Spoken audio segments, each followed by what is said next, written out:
Nabasa ko lang to sa comment section ko, ang sabi, madali maging mabait pero mahirap maging mabuting tao. Dalawang uri lang naman ng tao meron dito sa mundo, isang mabait at isang masama. At lahat ng tao na ipinanganak dito sa mundo, nagsisimula yan sa pagiging walang muwang.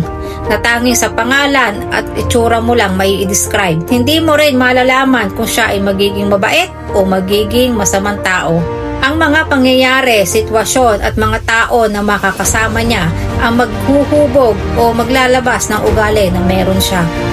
Madali maging mabait kung ang environment mo at mga nakakasama mong tao ay maayos.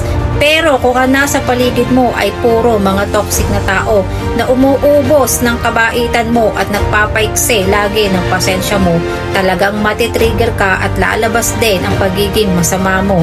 Meaning, nasa tao, sitwasyon at pangyayari ang pinagmumulan kung bakit nagiging masama o mabuti ang isang tao.